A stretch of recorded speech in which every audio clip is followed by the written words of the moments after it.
Hello everyone, welcome to my channel. Today we will study chapter number 4, sorting materials into groups. We have seen that our food and clothes have so much variety in them. अब last chapters में हमने देखा कि हमारे food में और हमारे clothes में बहुत सारी वैरायटी होती है, अलग अलग तरह के फूड और अलग अलग तरह के क्लोथ्स हम यूज़ करते हैं. Not just food and clothes, there is such a vast variety of objects everywhere. तो ये सिर्फ फूड और क्लोथ्स की ही बात नहीं है, ये हमारे आसपास जो भी सामान है, जो भी ऑब्जेक्ट्स हैं डिफरेंट टाइप्स के, उसमें भी बहुत सारी वैरायटी है. We see around us a chair, a bullock cart, a cycle, cooking utensils, books, clothes, toys, water, stones and many other objects. हम अपने आसपास बहुत सारी चीज़ें देखते हैं. हम अगर रूम में ही बैठे होंगे तो भी हमारे आसपास बहुत सारी चीज़ें होंगी. Table, chair, bed, fan, water, food. All these objects have different shapes, colours and uses. और जितनी भी चीज़ें हमें दिखाई देती हैं उन सब का अलग अलग कलर होता है, अलग अलग शेप होता है और उन सब के यूजेस भी अलग अलग होते हैं. ये देखिए, we can see in this picture, ये देखिए हमारे आसपास कितने सारे ऑब्जेक्ट्स होते हैं और वो सब डिफरेंट टाइप्स के होते हैं. Look around and identify objects that are round in shape. अब आपके पास जो भी सामान है उसमें आप देखिए कि कौन कौन से ऐसी चीज़ें हैं जो राउंड हैं, जो कि स्फीयर शेप की हैं या फिर गोल हैं. आवर लिस्ट में include a rubber ball, a football and a glass marble. तो आप जब आसपास देखेंगे तो हो सकता है इन गोल चीज़ों में आपको क्या क्या दिखाई दे. रबर बॉल हो सकती है, फुटबॉल हो सकती है या फिर कोई ग्लास का मार्बल हो सकता है. If we include objects that are nearly round, अगर हम आसपास देखें कि जो लगभग राउंड हो, पूरे राउंड ना हो लेकिन लगभग राउंड हो, ओवल शेप भी हो सकते हैं, तो हमें क्या क्या दिखाई देगा. Our list could also include objects like apples, orange and an earthen pitcher. तो हमें क्या क्या दिखाई देगा, तो हम देख सकते हैं हमें एप्पल, ऑरेंज, ये सब भी लगभग राउंड शेप के होते हैं. अर्दन पिचर जिसको कि हम घड़ा भी बोलते हैं. Suppose we were looking for objects that are eatable. अब आप इसमें से अगर देखें कि इसमें से कौन कौन से ऐसे ऑब्जेक्ट्स हैं जो कि खा भी सकते हैं हम, तो we might include all the items that we have listed in tables 1.1, 1.2 and 1.3 in chapter 1. तो चैप्टर 1 में हमने जो लिस्ट देखी थी 1.1, 1.2 और 1.3, ये आप चैप्टर 1 में जाके देख सकते हैं. तो ये वो सारी चीज़ें इसमें आ जाएंगी. We might also find that some of those round shaped objects we just listed out are also in this group. तो हम देखेंगे कि जब हम वहाँ जाकर देखेंगे कि उसमें से कुछ राउंड शेप ऑब्जेक्ट्स ऐसे भी होंगे जो कि खाने के सामान में होंगे, जैसे कि एप्पल हो गया, जो हमने लिस्ट बनाई थी कुछ आइटम्स उसमें भी ऐसे होंगे. Let us say we wish to make a group of objects that are made of plastics. चलिए सोचिए कि अगर आप ऐसे ऑब्जेक्ट्स की लिस्ट बनाते हैं जो कि प्लास्टिक के बने हुए हों, तो क्या क्या आ जाएगा उसमें. Buckets, lunch boxes, toys, water containers, pipes and many such objects may find a place in this group. There are so many ways to group objects. तो जो भी ऑब्जेक्ट्स हमें दिख रहे हैं उनके अगर हम ग्रुप बनाना चाहें तो हम किस तरह से बना सकते हैं, इसके बहुत सारे तरीके हैं. In the above examples we have grouped objects on the basis of their shape और the materials they are made from. पहले हमने जो अभी एग्जाम्पल्स देखे उसमें हमने उन चीज़ों के ग्रुप कैसे बनाए, उनके शेप के आधार पे या फिर उसमें कौन सा मटेरियल यूज़ हुआ है, प्लास्टिक का है, आयरन का है या फिर स्टील का है, इस आधार पे बनाए. All objects around us are made of one or more materials. तो हमारे आसपास जो भी सामान है, जो भी ऑब्जेक्ट्स हमें दिखाई दे रहे हैं, वो किसी एक चीज़ के बने हुए हो सकते हैं या उससे ज़्यादा चीज़ों के. These materials may be glass, metal, plastics, would, cotton, paper, mud और सॉइल. तो ये सब जो ऑब्जेक्ट्स हैं ये किस किस चीज़ों के बने हो सकते हैं. हो सकता है ग्लास के हों, मेटल के हों, प्लास्टिक के हों, वुड के हों, कॉटन के हों, पेपर के हों, मड के हों या फिर सॉइल के हों. Can you think of more examples of materials. ऐसे बहुत सारे एग्जाम्पल्स हो सकते हैं. एक्टिविटी 1, इसमें क्या है. Let us collect as many objects as possible from around us. अपने आसपास की जगह से कुछ चीज़ें इकट्ठा करिए, कुछ भी जितना ज़्यादा हो सके. Each of us could get some everyday objects from home and we could also collect some objects from the classroom. तो कुछ चीज़ें इसमें से हम क्लासरूम्स में से भी ले सकते हैं और कुछ चीज़ें घर में से भी ले सकते हैं या फिर स्कूल के बाहर से भी ले सकते हैं. What will we have in our collection. तो आपने अपने कलेक्शन में क्या क्या देखा. चौक हो सकती है, pencil, notebook, rubber, duster, a hammer, nail, soap, spoke of a wheel, bat, match box, salt, potato. तो कुछ भी सामान हो सकता है. We can also list objects that we can think of. तो हम जिनके बारे में सोच सकते हैं उनकी भी हम लिस्ट बना सकते हैं, but can not bring to the classroom. For example wall, trees, doors, tractor और रोड। अब इन चीज़ों को हम क्लास में तो नहीं ला सकते हैं, लेकिन इनकी हम लिस्ट, इनके बारे में हम सोच सकते हैं। Separate all objects from this collection that are made from paper और वुड। अब हम उन चीज़ों को सेपरेट कर लेंगे जो कि पेपर से या फिर लकड़ी से बनी हुई हैं। This way we have divided all objects into 2 groups. तो इस तरह से हम जो भी सामान है उसको 2 ग्रुप्स में डिवाइड कर लेंगे। One group has the objects that are made from paper और wood, while the other group has the objects that are not made of these materials. तो एक ग्रुप में तो हो गया जो कि कुछ सामान ऐसा जो कि पेपर से या वुड से बना हुआ है, और दूसरे ग्रुप में वो सामान हो गया जो कि इन 2 चीज़ों से नहीं बना है, बाकी किसी भी चीज़ से बना हो सकता है। Similarly we could separate the things that are used for preparing food. तो इस तरह से हम कुछ चीज़ों को, उन चीज़ों को भी अलग कर लेंगे जिनका यूज़ हम फूड बनाने के लिए, खाना बनाने के लिए करते हैं। Let us be a little more systematic. List all objects collected in table 4.1। अब ये टेबल 4.1 में क्या दिखाया है? Try to identify the materials that each one is made of. ये इन्होंने ये दिखाया है कि ये जो इसमें ये ऑब्जेक्ट्स दिए हुए हैं ये कौन से मटेरियल से बने हैं। जैसे कि प्लेट या थाली जो है वो स्टील की हो सकती है, ग्लास की हो सकती है, प्लास्टिक की हो सकती है, या फिर और किसी ऑब्जेक्ट की हो सकती है। पेन जो है, पेन कैसा हो सकता है? पेन या तो प्लास्टिक का हो सकता है और या तो मेटल का हो सकता है। It may seem difficult to find out the materials out of which some of these objects are made. In such cases discuss with your friends. हो सकता है आप कुछ चीज़ें ऐसी भी हों जो आपको समझ में ना आए कि ये किससे बनी है। इसमें आप अपने टीचर या पेरेंट्स से हेल्प ले सकते हैं। तो this is a activity. Now activity 2 देखते हैं। Table 4.2 list some common materials. You can also add more materials in column 1। तो आप इस कॉलम 1 में और भी ऑब्जेक्ट्स ले सकते हैं। ये टेबल 4.2 में क्या है, कुछ कॉमन चीज़ें दी हुई हैं, इसमें आप और भी चीज़ें ऐड करके फिर ये देख सकते हैं कि ये मटेरियल किससे बना हुआ है। Now try and think of everyday objects you know that are made mainly of these materials and list them in column 2। अब जो भी आपके आसपास डेली यूज़ की चीज़ें हैं उन मटेरियल्स के बारे में आप यहाँ लिख सकते हैं। जैसे कि आपने यहाँ लिखा वुड, तो फिर आप ये देखेंगे कि हमारे आसपास कौन कौन सी ऐसी चीज़ें हैं जो कि वुड से बनी हुई हैं। पेपर से कौन कौन सी चीज़ें बनी हुई हैं, लेदर से कौन कौन सी चीज़ें बनी हुई हैं। तो इस तरह से आपको इस लिस्ट को बस पूरा करना है। What do we find from these tables? First we grouped objects in many different ways. सबसे पहले हमने क्या किया, इन टेबल्स में हमने क्या किया? सबसे पहले हमने चीज़ों को अलग अलग ग्रुप में बांटा, अलग अलग तरीके से। We then found that objects around us are made of different materials. तो हमें ये पता चला कि हमारे आसपास जो भी सामान है वो अलग अलग मटेरियल से बना हुआ है। An object could also be made of many materials. तो कोई चीज़ ऐसी भी हो सकती है जो अलग अलग मटेरियल से बनी हो सकती है। And then again one material could be used for making many different objects. या फिर एक मटेरियल ऐसा भी हो सकता है जिससे बहुत सारी चीज़ें बन सकती हैं। जैसे कि प्लास्टिक है, प्लास्टिक से पेन भी बन सकता है, बकेट भी बन सकती है, चेयर भी बन सकती है। इसी तरह से अगर हम सोचें कि पेन के बारे में सोचें तो पेन प्लास्टिक से भी बन सकता है और मेटल से भी बन सकता है। What decides which material should be used for making any given object? It seems that we need to know more about different materials. इसका मतलब ये है कि हमें for making any given object, what decides which material should be used for making any given object?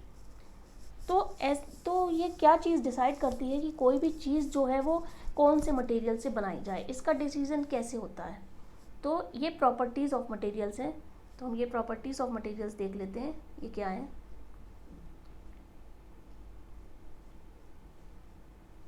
C, have you ever wondered why a tumbler is not made with a piece of cloth?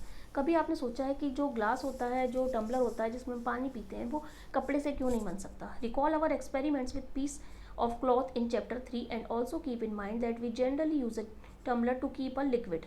तो अब आपको ये तो पता ही होगा कि tumbler का use हम किसी लिक्विड को रखने के लिए करते हैं। Therefore would it not be silly if we were to make a tumbler out of cloth? तो अगर हम उसको क्लॉथ से बनाएंगे तो क्या होगा? ये देखिए, ये इन्होंने ये क्लॉथ का टम्बलर यूज़ किया तो ये इसमें से सारा लिक्विड बह गया, सारा लिक्विड वेस्ट हो गया। तो ये सिंपल सी एक्टिविटी है.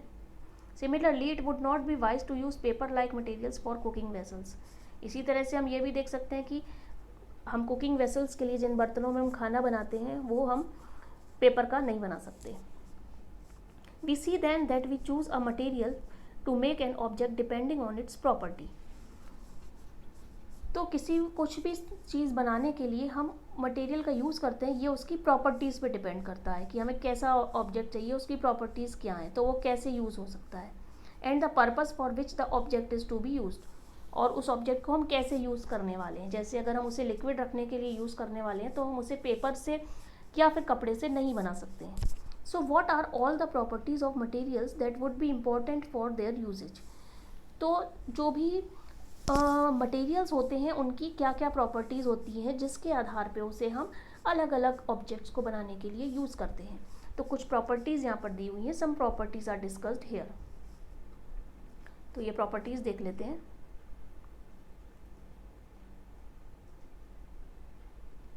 अपीयरेंस. तो फर्स्ट प्रॉपर्टी है appearance. Materials usually look different from each other. तो जो would looks very different from iron. जो भी मटेरियल्स होते हैं वो एक दूसरे से बहुत अलग अलग दिखते हैं. जैसे कि लकड़ी और आयरन एक दूसरे से बहुत अलग अलग दिखते हैं. Iron appears different from copper और एल्यूमिनियम. इसी तरह से अगर हम देखें आयरन की बात करें तो आयरन जो है वो कॉपर और एल्यूमिनियम से बहुत अलग दिखता है. At the same time there may be some similarities between iron, copper and aluminium that are not there in wood. इसके अलावा एक बात ये भी हो सकती है कि इन तीनों ही मेटल्स में, आयरन, कॉपर और एल्युमिनियम में, कुछ ऐसी प्रॉपर्टीज़ हो सकती हैं जो कि लकड़ी में नहीं होती हैं. Activity 3. Collect some small pieces of different materials. अब कुछ डिफरेंट मटेरियल्स के आप छोटे छोटे पीसेस को कलेक्ट करिए. क्या क्या है इसमें? Cardboard, would, copper wire, aluminium sheet, chalk. तो इस तरह की हम अलग अलग तरह के मटेरियल्स को इकट्ठा करेंगे. Do any of these appear shiny. क्या इनमें से कोई ऐसा मटेरियल है जो आपको शाइनी दिख रहा है, जिसमें से चमक आ रही है? Separate the shiny materials into a group. अब जो शाइनी मटेरियल्स हैं, जो शाइन कर रहे हैं, उनको आप अलग कर लीजिए. Now observe as the teacher cuts each materials into 2 pieces and look at the freshly cut surfaces. अब इन सभी ऑब्जेक्ट्स को हाफ हाफ या इसको आप कट करिए अलग अलग टुकड़ों में. ये फिगर 4.3 है. जैसे कि ये एक मटेरियल है, इसको इन्होंने 2 पीसेस में कट कर दिया है. तो जब आप कट करेंगे तो आप क्या देखेंगे? Does the freshly cut surface of some of these materials appear shiny. तो क्या कुछ ऐसे भी मटेरियल्स हैं जिनकी कटी हुई सरफेस, जो फ्रेशली कट सरफेस है, वो आपको क्या कुछ शाइनी सी दिख रही है? Include these objects also in the group of shiny materials. तो इन मटेरियल्स को भी आप शाइनी मटेरियल्स की कैटेगरी में रख लीजिए. Do you notice such a shine और luster in the other materials. क्या किसी और कौन कौन से ऑब्जेक्ट्स में आपको ये शाइन दिख रही है, जिसको हम लस्टर भी बोलते हैं? Cut them any way as you can. तो आप जितना कट कर सकते हैं उसको करिए. Repeat this in the class with as many materials as possible and make a list of those with and without lustre. तो आप जितने भी सरफेस, आप जितने भी अलग अलग ऑब्जेक्ट्स को आप कट करके देख सकते हैं, आप उनको कट करिए और फिर देखिए उनको अलग अलग ग्रुप में डिवाइड करिए. एक वो जिनमें की शाइन आ रही है और एक वो ग्रुप जिनमें की शाइन नहीं आ रही है. Instead of cutting you can rub the surface of material with sandpaper to see if it has lustre. It means कि अगर आप उसे कट नहीं कर पा रहे हैं तो कुछ ऐसी सरफेस है, जैसे कि आयरन है, उसको आप सैंड पेपर जो होता है उससे आप उसे रब करके देखिए, जिससे उसकी ऊपर का जो सरफेस है वो हट जाएगा. तो आप देखिए क्या उसमें चमक आ रही है. Materials that have such lustre are usually metals. Iron, copper, aluminium and gold are examples of metal. तो वो मटेरियल जिनमें ये शाइन आ रही है, जिनमें ये चमक आ रही है, वो यूजुअली वो क्या होंगे? वो एक मेटल होंगे. जैसे कि आप पेपर को कट करेंगे तो क्या आपको पेपर में शाइन दिखाई देगी या फिर लकड़ी में आपको शाइन दिखाई देगी? नहीं. ये प्रॉपर्टी केवल मेटल्स में ही होती है, जैसे कि iron, copper, aluminium and gold. Some metals often lose their shine and appear dull because of the action of air and moisture on them. तो कुछ मेटल्स जो होते हैं ऐसे होते हैं जो कि एयर का जो एयर के साथ उनकी जो रिएक्शन होती है और मॉइस्चर आ जाता है, जिसकी वजह से वो गंदे दिखाई देने लगते हैं। और फिर जब आप उसको रब कर देंगे या फिर काटेंगे तो उसमें से वो सब हट जाएगा, धूल मिट्टी, तो फिर उसकी जो सरफेस होगी वो आपको फिर से शाइनी दिखाई देने लगेगी। तो ये सब किस लिए होता है? ये एक्शन ऑफ एयर की वजह से होता है। This is a because of the action of the air. We therefore notice the luster only on their freshly cut surfaces. When you visit an ironsmith or a workshop, look out for freshly cut surfaces of metal rods to see if they have luster. तो आप black Smith या जिसको iron Smith भी बोलते हैं, उसके shop पर अगर आप जाएंगे तो आप देखेंगे बहुत सारे अगर आयरन के रॉड्स होंगे और अगर उसको फ्रेशली कट करेंगे तो आप उसमें ये शाइन वाली प्रॉपर्टी देख सकते हैं. Now second property is hardness. अब ये हार्डनेस क्या होता है? When you press different materials with your hands, some of them may be hard to compress while others can be easily compressed. अब कुछ मटेरियल्स आप ले लीजिए, उनको अपने हाथ से दबाइए, तो इसमें से कुछ मटेरियल्स ऐसे होंगे जो कि हाथ से दब जाएंगे, कुछ ऐसे मटेरियल्स होंगे जो कि हाथ से नहीं दबेंगे. Take a metal key and try to scratch with it. एक चाबी लीजिए, आप उससे कुछ स्क्रैच कीजिए, लकड़ी को या फिर आयरन को या फिर स्टील को. The surface of a piece of wood, aluminium, a piece of stone, a nail, candle, chalk, any other material or object. You can easily scratch some materials. तो कुछ मटेरियल्स ऐसे होंगे जिससे आप आसानी से स्क्रैच कर सकते हैं, जैसे आप चौक को आसानी से स्क्रैच कर सकते हैं, आप एल्युमिनियम को भी स्क्रैच कर सकते हैं, कैंडल को भी स्क्रैच कर सकते हैं. बस कुछ ऑब्जेक्ट्स को स्क्रैच कर आप बहुत ईजिली कर पाएंगे और कुछ को स्क्रैच करने में आपको थोड़ी सी प्रॉब्लम आएगी. तो ये डिपेंड करता है उस ऑब्जेक्ट की उस हार्डनेस पे कि वो सॉफ्ट है या फिर हार्ड है. Materials which can be compressed or scratched easily are called soft, while some other materials which are difficult to compress are called hard. तो ये पॉइंट है कि वो मटेरियल जिसे आप आसानी से स्क्रैच कर सकते हैं उसे हम सॉफ्ट कहेंगे, और वो मटेरियल जिसको आपको स्क्रैच करने में थोड़ी सी प्रॉब्लम होगी, बहुत डिफ़िकल्ट होगी, उसको हम हार्ड मटेरियल कहेंगे. फॉर एग्जाम्पल कॉटन और sponge is soft while iron is hard. तो कॉटन और स्पॉन्ज बहुत सॉफ्ट होती है क्योंकि आप इजीली उसको कंप्रेस कर सकते हैं, हाथ से दबा भी सकते हैं. लेकिन लोहा, अगर लोहे की बात करें तो हम उसे दबा नहीं सकते अपने हाथ से. So it is hard. In appearance materials can have different properties like lustre, hardness, be rough, be smooth. Can you think of other properties that describe the appearance of a material? तो ये तो हो गई बहुत सारी properties, जैसे कि वो स्मूथ है या रफ है या फिर उसमें चमक है या नहीं है. इस तरह से बहुत सारी प्रॉपर्टीज़ हो सकती हैं. नाउ सी सॉल्यूबल और इनसॉल्यूबल. अब एक प्रॉपर्टी है कि कोई भी चीज़ सॉल्यूबल है या इनसॉल्यूबल है. अभी सॉल्यूबल और इनसॉल्यूबल क्या होता है देखते हैं. Collect samples of some solid substances such as sugar, salt, chalk powder, sand and sawdust. तो आप कुछ सॉलिड सब्सटेंस ले लीजिए, यहाँ पे जो दिए हैं शुगर, सॉल्ट, चॉक पाउडर, और इनको आप कलेक्ट कीजिए. उसके बाद क्या करना है, टेक 5 ग्लासेस और बीकर्स. अब 5 ग्लासेस ले लीजिए या फिर बीकर भी ले सकते हैं आप. इन सब में आप 2/3 पार्ट इसका पानी से भर लीजिए. एड अ स्मॉल अमाउंट या फिर 1 spoonful of sugar to the first glass. अब पहला ग्लास जो है जिसमें कि आपने कुछ भी भरा हो, शायद चॉक पाउडर या फिर शुगर, ये यहाँ पे टेबल 4.3 भी दी हुई है, ये देखिए टेबल 4.3 है ये. इसमें ये सॉल्ट है, शुगर है, सैंड है, चॉक पाउडर है और सॉडस्ट है. तो आप अलग अलग 5 ग्लासेस में पानी लेंगे और इन सबको अलग अलग मिक्स करके देखेंगे. तो क्या होगा, stir the contents of each of them with a spoon. उसके बाद उसको मिक्स करेंगे. Wait for a few minutes. कुछ देर वेट करेंगे. Observe what happens to the substances added to water. उसके बाद आप ये देखेंगे कि ये जो भी सब्सटेंसेस आपने वाटर में डाले हैं उस पर क्या फ़र्क पड़ा.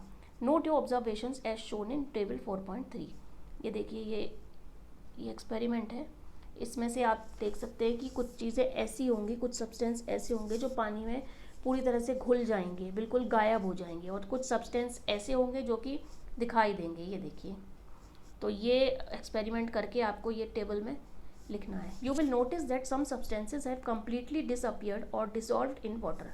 तो आप देखेंगे कि कुछ चीज़ें बिल्कुल डिजॉल्व हो गई हैं और कुछ चीज़ें दिख रही हैं। We see that the substance are soluble in water. तो जो चीज़ बिल्कुल गायब हो गई, बिल्कुल डिसअपियर हो गई, मिक्स हो गई वाटर में, उसको हम सॉल्युबल कहेंगे, soluble in water.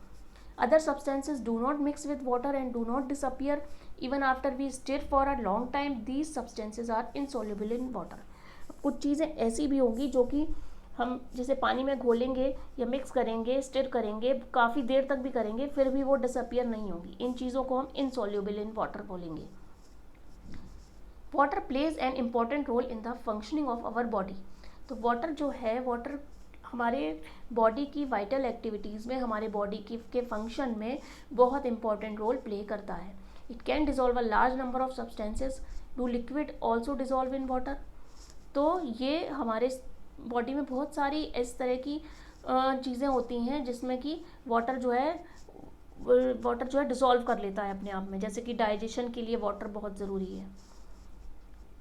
Activity 5, collect samples of vinegar, lemon juice, mustard oil और कोकोनट ऑयल। अब कुछ लिक्विड ले लेते हैं। ये सॉल्युबिलिटी वाला टेस्ट हम कुछ लिक्विड पे अप्लाई करते हैं। ये हमने कुछ लिक्विड्स ले लिए, vinegar, lemon juice, mustard oil, coconut oil और केरोसिन। तो अब ये देखेंगे क्या ये वाटर में सॉल्युबल होते हैं। Take a glass tumbler, fill it up to half with water.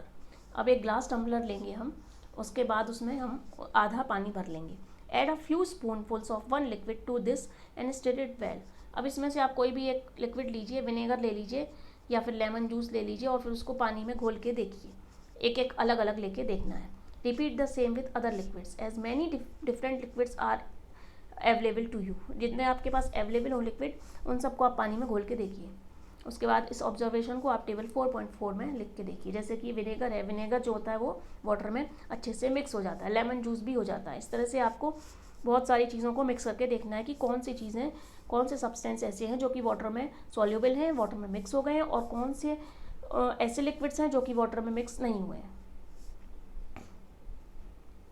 ये आप देख सकते हैं कि some liquids mix well with water while some others do not. जैसे कि अगर आप ऑयल की बात करें तो ऑयल वाटर में कभी भी मिक्स नहीं होगा। तो ये ऑब्जर्वेशन आपको इसमें नोट करना है। We notice that some liquids get completely mixed with water, some others do not mix with water and form a separate layer when kept aside for some time। तो जो मिक्स नहीं होंगे वो अलग से एक लेयर बना लेंगे वाटर पे, आप देख सकते हो। बूझो suggests that we also check if the liquids that we use in activity 5 mix well with some liquids other than water। तो बूझो ने कहा कि वाटर में कुछ चीज़ें ऐसी हैं शायद जो कि वाटर में सॉल्युबल नहीं है लेकिन किसी और लिक्विड में शायद सॉल्युबल हो सकती हैं। पहेली ये सोच रही है कि ये तो सॉलिड और लिक्विड की बात हो गई, अब क्या गैसेस भी ऐसी होती है जो कि वाटर में मिल जाती हैं। तो देखते हैं। Some gases are soluble in water whereas others are not. तो कुछ गैसेस ऐसी होती हैं जो कि वाटर में मिक्स हो जाती हैं, सॉल्युबल होती हैं, लेकिन कुछ गैसेस ऐसी होती हैं जो कि वाटर में सॉल्युबल नहीं होती। Water usually has small quantities of some gases dissolved in it.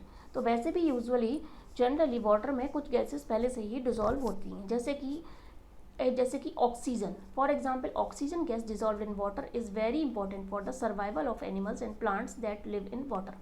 तो पानी में पहले से ही ऑक्सीजन मिक्स होती है, तो इसलिए जो पानी में रहने वाले जैसे कि फ़िश है और भी जो वाटर एनिमल्स हैं वो इसी ऑक्सीजन को पानी से एब्जॉर्ब करते हैं, तो ये उनके लिए बहुत ज़रूरी है। अब एक और प्रॉपर्टी है ये, ऑब्जेक्ट्स में फ्लोट और सिंक इन वाटर। अब कोई भी चीज़ है वो पानी में तैरती है या डूब जाती है, ये देखते हैं। While doing activity 4, you might have noticed that the insoluble solids separated out from water। अब आपने ये देखा कि कुछ ऐसे भी लिक्विड थे जो कि पानी में मिक्स नहीं हुए और उससे सेपरेट हो गए, उन्होंने एक सेपरेट लेयर बना ली। जैसे कि अगर आप ऑयल को मिक्स करेंगे तो वो एक सेपरेट लेयर बना लेगा। You may have also noticed this with some liquids in activity 5। तो ये आपने एक्टिविटी 5 में भी देखा। Some of these materials that did not mix with water floated to the surface of water। तो कुछ चीज़ें ऐसी थीं जो कि वाटर की सरफेस पे तैर रही थी, उस पर फ्लोट कर रही थी। Others may have sunk to the bottom of the tumbler. कुछ चीज़ें, कुछ इनसॉल्युबल चीज़ें ऐसी भी थीं जो कि पानी के, जो कि ग्लास के टम्बलर के पेंदे में बैठ गई थी, बॉटम में चली गई थी। जैसे कि अगर आप सैंड की बात करें तो सैंड जो है, सैंड पानी में मिक्स नहीं होगी लेकिन वो फ्लोट भी नहीं करेगी, वो नीचे पानी के नीचे बैठ जाएगी। We notice many examples of objects that float in water और सिंक। तो ऐसे बहुत सारे एग्जाम्पल्स हो सकते हैं जो कि पानी में डूब जाते हैं या फिर उस पर तैरते रहते हैं। Dried leaves fallen on the surface of a pond, जैसे कि जो सूखी पत्तियां पानी में गिरती हैं, कभी देखा होगा आपने, तो वो हमेशा फ्लोट करती रहती हैं। A stone that you throw into this pond, अगर आप कोई स्टोन डालेंगे उसी पॉन्ड में तो वो फ्लोट नहीं करेगा, वो डूब जाएगा। Few drops of honey that you let fall into a glass of water, अब हनी के कुछ ड्रॉप्स आप डाल के देखिए वाटर में, क्या होता है। Boojho would like you to give him 5 examples each, तो बूझो जो है कि आप ऐसे ऑब्जेक्ट्स के 5 एग्जाम्पल्स दें of objects that float and those sink in water, ऐसे आप एग्जाम्पल्स ढूंढ सकते हैं, ऐसे 5 जो कि फ्लोट करते हैं और 5 ऐसे जो कि सिंक कर जाते हैं, जो डूब जाते हैं। What about testing these same materials to see if they float or sink in other liquids like oil? तो इस तरह के एक्सपेरिमेंट आप बहुत सारी चीज़ों पे कर सकते हैं, ऑयल के साथ भी कर सकते हैं। ये देखिए, ये इसमें ये इस डायग्राम में क्या दिखाया हुआ है, some objects float in water while others sink in it, कुछ चीज़ें देखिए इसमें ये तैर रही हैं और कुछ चीज़ें नीचे बैठ गई हैं, नीचे डूब गई हैं। अब ये एक और प्रॉपर्टी दी हुई है, ट्रांसपेरेंसी। ट्रांसपेरेंसी क्या होता है, you might have played the game of hide and seek, आपने हाइड एंड सीक का गेम तो खेला ही होगा। Think of some places where you would like to hide so that you are not seen by others, अब कुछ ऐसे places होते थे जिसके पीछे अगर आप छुप जाते थे तो आप दूसरों को नहीं दिखाई देते थे। Why did you choose those places, तो आप ऐसे ही प्लेस क्यों चूज़ करते थे, क्यों आप अगर आप किसी ग्लास डोर के पीछे छिप जाएंगे तो क्या होगा। Would you have tried to hide behind a glass window, कभी कांच की खिड़की के पीछे छिप के देखा है आपने, ऑब्वियसली नॉट, नहीं, क्योंकि आपको पता है उसके पीछे से हमें सब देख सकते हैं। As your friends can see through that and spot you, can you see through all the materials, क्या आप सारी चीज़ों के आर पार देख सकते हैं। दो सब्सटेंसेज और materials through which things can be seen are called transparent, तो अब ऐसे मटेरियल्स जिसके आर पार हम देख सकते हैं उसको हम ट्रांसपेरेंट कहते हैं। ये फिगर 4.7 में देखिए, ये देखिए, ये ट्रांसपेरेंट है, ये ट्रांसल्यूसेंट है। ट्रांसल्यूसेंट मतलब जिसमें से कुछ कुछ दिखाई दे लेकिन बहुत क्लियर दिखाई ना दे, दैट इज कॉल्ड ट्रांसल्यूसेंट। और ये ट्रांसपेरेंट नहीं है, इसको हम ओपैक बोलेंगे।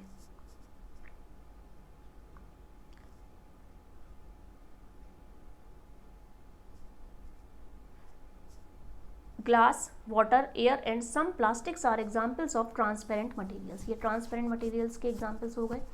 Shopkeepers usually prefer to keep biscuits, sweets and other eatables in transparent containers of glass or plastic. तो जब हम किसी शॉप पे जाते हैं तो हम देखते हैं जो स्वीट्स होती हैं, बिस्किट्स होते हैं, उस टाइप या फिर उस टाइप की चीज़ें जो होती हैं वो अक्सर ट्रांसपेरेंट जार्स में रखी होती हैं, इसलिए ताकि लोग उन्हें देख सकें, so that buyers can easily see these items. On the other hand, there are some materials through which you are not able to see. कुछ ऐसी चीज़ें होती हैं जिसके आर पार आप नहीं देख सकते हैं। These materials are called opaque, उसको हम opaque बोलते हैं। You cannot tell what is kept in a closed wooden box. अब वुडन जैसे कि लकड़ी है, क्या आप उसके आर पार देख सकते हैं, किसी लकड़ी के बॉक्स के अंदर क्या रखा है, जब तक आप उसे खोलेंगे नहीं तब तक आप नहीं देख सकते हैं। कार्डबोर्ड, कार्टन और अ मेटल कंटेनर, तो ये सब चीज़ें जो हैं ओपैक हैं। Wood, cardboard and metals are examples of opaque materials. Do we find that we can group all materials and objects without any confusion as either opaque or transparent? तो इस तरह से आप क्या ग्रुप बना सकते हैं कि कौन से मटेरियल ऐसे हैं जो ट्रांसपेरेंट हैं, कौन से ओपैक हैं। इसके लिए एक्टिविटी 6 देखते हैं। Take a sheet of paper and look through it towards a lighted bulb. अब एक पेपर की शीट लीजिए आप और उसको आप बल्ब की तरफ देखिए, तो आपको क्या दिखेगा। Make a note of your observation. Now put 2-3 drops of some oil and spread it on the sheet of paper. तो वैसे आपको पेपर के आर पार दिखाई नहीं देगा, लेकिन अगर आप उसी पेपर पे 2-3 ऑयल की ड्रॉप्स डाल देंगे और उसके बाद देखेंगे तो क्या होगा। Look again towards the lighted bulb through that portion of the paper on which the oil has been spread. Do you find that the bulb is more clearly visible than before. तो अब पहले तो आपको paper से बिल्कुल नहीं दिखाई दे रहा था या बहुत हल्का दिखाई दे रहा होगा, लेकिन जिस जगह पे आपने ऑयल ड्रॉप्स डाल दिए उससे आप जब देखेंगे तो आपको थोड़ा सा और क्लियर दिखाई देने लगेगा। बहुत क्लियर नहीं दिखेगा, बिल्कुल ग्लास की तरह नहीं दिखेगा, लेकिन फिर भी थोड़ा थोड़ा सा दिखने लगेगा। But can you see clearly through the oil paper, is everything on the other side और of it visible, perhaps not. The materials through which objects can be seen but not clearly are known as translucent. तो ऐसे objects जिसके are पार आप बहुत clear नहीं देख सकते हैं लेकिन हल्का हल्का धुंधला सा देख सकते हैं, ऐसे चीज़ों को हम ट्रांसल्यूसेंट कहते हैं। Remember the oily patch on paper when we tested food items for presence of fats. इस तरह का एक टेस्ट हमने चैप्टर 2 में किया भी था, जिसमें हमने फैट का टेस्ट किया था। उसमें हमने पेपर के ऊपर ऑयल ड्रॉप्स जो आ गए थे वो वाला पेपर जो था वो ट्रांसल्यूसेंट बन गया था। Remember the oily patch on paper when we tested food items for presence of fats, that was translucent too. Can you think of some more examples of translucent materials? इस तरह के और भी translucent materials हो सकते हैं। We can therefore group materials as opaque, transparent and translucent. तो अब हम इनको categorize कर सकते हैं। पहेली suggests covering the glass of a torch with your palm at a dark place. Switch on the torch and observe the other side of the palm. She wants to know whether palm of your hand is opaque, transparent और translucent. अब ये आप करके देखिएगा घर पे कि किसी अंधेरे कमरे में जाइए आप और एक जलती हुई टॉर्च के ऊपर अपनी हथेली रखिए, तो आपको अपनी हथेली जो है वो कैसी दिखाई देगी, क्या बिल्कुल दिखाई नहीं देगा, या फिर ट्रांसल्यूसेंट होगी या फिर ट्रांसपेरेंट होगी। ये आप करके देख सकते हैं। We learned that materials differ in their appearance and the way they mix in water or other liquids. तो हमने देखा कि अलग अलग तरह के मटेरियल्स होते हैं, उनकी अपीयरेंस के आधार पे, उनकी मिक्सिंग के आधार पे कि वो मिक्स हो रहे हैं कि नहीं, या फिर वो पानी में डूब रहे हैं या तैर रहे हैं। तो बहुत सारी कैटेगरी हो सकती हैं, या फिर वो ट्रांसपेरेंट हैं, ट्रांसल्यूसेंट हैं या ओपेक हैं। Materials can be grouped on the basis of similarities और डिफरेंस इन देयर प्रॉपर्टीज़। तो ये सारी जो चीज़ें हैं ये मटेरियल्स की प्रॉपर्टीज़ हैं और इन्हीं के आधार पे उन्हें कैटेगराइज किया जाता है, इन्हीं के आधार पे उन्हें एक ग्रुप में रखा जाता है। Why do we need to group materials? अब मटेरियल्स के ग्रुप क्यों बनाना है, मटेरियल्स के ग्रुप बनाना क्यों ज़रूरी है? In everyday life we often group materials for our convenience. At home we usually store things in such a manner that similar objects are placed together, क्योंकि इससे चीज़ें काफ़ी ईजी हो जाती हैं। जैसे कि हम जब चीज़ें स्टोर भी करते हैं किचन में, आपने देखा होगा कि एक तरफ सारी दालें रखी होंगी, एक तरफ सारे स्पाइसेस रखे होंगे, सब कुछ मिक्स तो नहीं रखा रहता ना। तो अगर हम ग्रुप कर लेंगे चीज़ों को तो हमें एवरीडे लाइफ में ये बहुत हेल्प करेगा। Such an arrangement helps us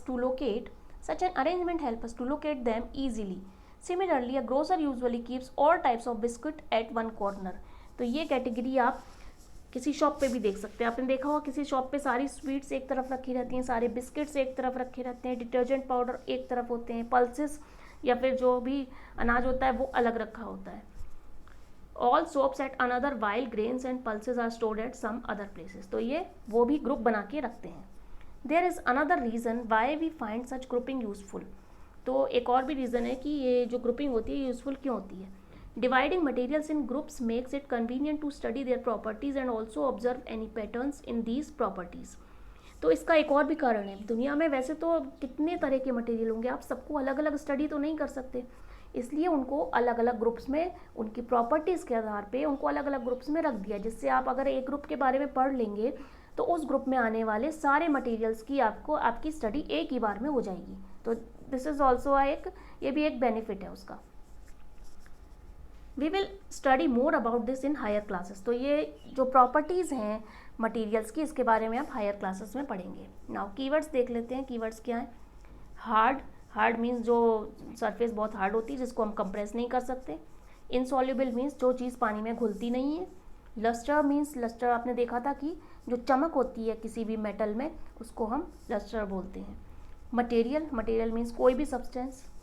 metals आपने देखे होंगे जो कि हार्ड होते हैं और जिनको आसानी से स्क्रैच नहीं कर सकते हम, जिनको आसानी से कंप्रेस नहीं कर सकते हैं।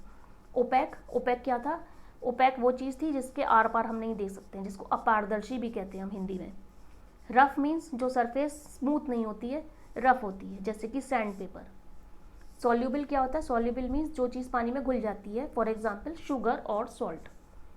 नाउ ट्रांसल्यूसेंट क्या होता है? जो ना तो पूरी तरह से ट्रांसपेरेंट होता है और ना ही ओपेक होता है, जिसके आर पार हम धुंधला देख सकते हैं। ट्रांसपेरेंट क्या होता है? ट्रांसपेरेंट मीन्स जैसे कि ग्लास, जिसके आर पार हम आसानी से देख सकते हैं। सो ये समरी दी हुई है, ये पॉइंट्स आप पढ़ सकते हैं, दीज आर वेरी यूजफुल। तो thank you for the watching, thanks.